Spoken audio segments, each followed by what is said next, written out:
Hai, Assalamualaikum warahmatullahi ta'ala wabarakatuh. Alhamdulillah, wassalatu wassalamu ala rasulillah, amma ba'. Terima kasih tetap terus Ustaz Syarul dengan teman saya Nufran dalam sesi NLP Revision kita. Tempohan video hari itu kita sudah bercerita berkaitan dengan deletion. Pada hari ini, pada NLP Revision kali ini, kita akan menyentuh pada distortion. Bila seseorang itu bercakap, ramai orang menggunakan distortion. Dalam distortion ini, pengherotan waktu kita berkomunikasi, dalam ilmu NLP, dia ada anak-anak kecil dia. Dia ada normalization. Kedua, mind reading. Yang ketiga, dia ada cause and effect. Keempat, complex equivalent. Dan yang kelima, presupposition, andaian. Maknanya distortion, di bawah distortion ada 5 anak-anak kecil. So, hari ini kita akan sambung berkaitan dengan distortion. Penyoratan waktu kita bercakap atau orang bercakap dengan kita.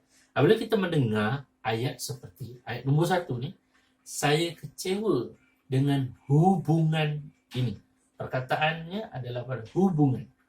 So, bila kita mendengar ayat ini, bila orang bercakap dan bertutur pada kita, maka kita memahami bahawa jenis ayat ni dalam kelompok normalisasi. Iaitu membuat sesuatu benda ataupun perkataan itu menjadi statik, mati. Statik, tak bergerak. Contoh hubungan, perkataan hubungan itu jadi statik.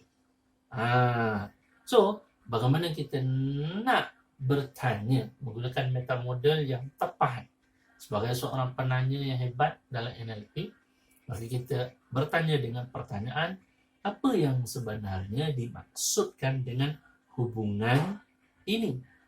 Hubungan yang macam mana yang anda maksudkan? Gitu. So, bila kita bertanya dengan pertanyaan tepat, masuk dengan ayat yang diungkapkan, maka dengan mudah kita dapat memahami apa yang ada dalam pemikiran diri seseorang. Itu bagi ayat yang pertama. Ayat yang menunjukkan normalisasi. Manakala kita pergi pada ayat yang kedua, yang menunjukkan kepada mind reading, membaca minda. Apa ayatnya? Contoh, ramai orang selalu membuat mind reading bila bercakap. Contohnya, bila jumpa saya nanti bawa goreng pisang je. Itu kan biasa orang cakap. Man, nanti kau bawa. Kau datang jumpa aku, nanti kau bawa lah oleh-oleh sikit ke apa ke. Itu ayat orang yang bertutur. Maka bila kita mendengar ayat yang orang itu tuturkan pada kita, kita mengetahui bahawa ayat itu dalam klasifikasi mind reading, membaca minda. So, bagaimana mana kita nak menyalurkan pertanyaan yang tepat? Ya, pertanyaan kita adalah, bagaimana kamu boleh fikir seperti itu ya? Bagaimana kamu boleh fikir bahawa bila saya datang jumpa kamu, saya akan bawa goreng pisang, saya akan bawa apa yang awak inginkan? How do you know? Soalan paling mudah, how do you know? Bagaimana anda boleh berkata itu? Bagaimana anda boleh berfikir begitu? Maka itu ayat yang kedua bagi membaca minda. Mari kita pergi pada ayat yang ketiga dalam distortion, cause and effect, sebab dan akibat. Pastinya Ustaz Syarul dan saudara Nufran pernah mendengar ayat ini. Kamu buat saya marah, kamu buat saya kecewa, kamu buat saya sedih. So bila kita mendengar ayat ini, klasifikasi ayat ini disebut sebagai cause and effect. So bila kita tahu cause and effect, okay, bagaimana kita nak melontar pertanyaan yang tepat? Pertanyaan yang tepat adalah, bagaimana saya buat awak kecewa? Bagaimana saya buat awak sedih? Bagaimana diri saya buat awak muram? Dan itulah pertanyaan yang boleh kita gunakan untuk masuk dengan tepat bila orang bercakap dalam gaya bahasa, kamu buat saya kecewa, kamu buat saya sedih, kamu buat saya rasa marah dan sebagainya. Itu ayat nombor 3 yang menunjukkan kepada cause and effect. Manakala ayat yang keempat pula kita pergi pada complex equivalent. Contoh ayatnya, awak selalu balik lambat.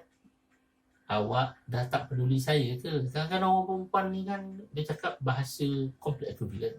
Awak ni seringkali datang lewat nak jumpa saya, makan malam dengan saya. Awak dah tak sayang saya ke?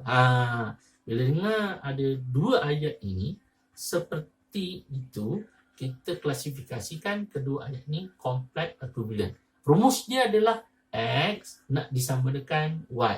Mana boleh situasi X, situasi X, situasi Y, situasi Y.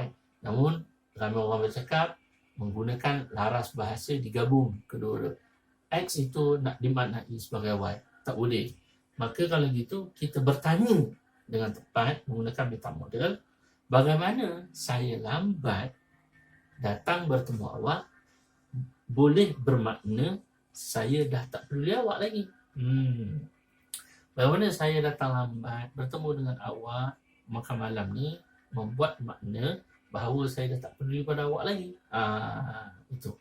Jadi bila kita melontarkan itu, pertanyaan itu membuat orang yang bercakap itu berhati-hati apabila ingin bercakap. Timbul kepalanya, betul juga ni. Apa kaitan dia ni datang lewat dengan tak sayang aku? Dua benda tak ada kaitan pun. Dia datang lambat lah. Yang penting dia sudah berada duduk kat depan dan hormati kita untuk meneruskan makan malam. Ya, bagus. Ini common lah. Tiap hari kita berdepan dengan ayat-ayat ini.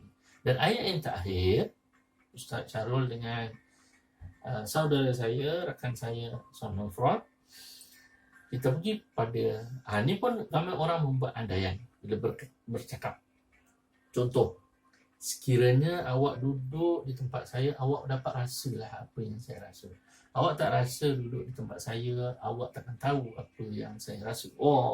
Ayat itu sebenarnya klasifikasinya adalah andaian semata. Maka kita nak mengungkapkan pertanyaan yang tepat pada orang yang membuat andaian ni menggunakan pertanyaan, apa yang buat awak fikir saya duduk di situasi awak dan dapat rasa apa yang awak rasa? Apa yang buat awak fikir sebegitu rupa sehingga saya boleh duduk di tempat awak dan rasa apa yang awak rasa?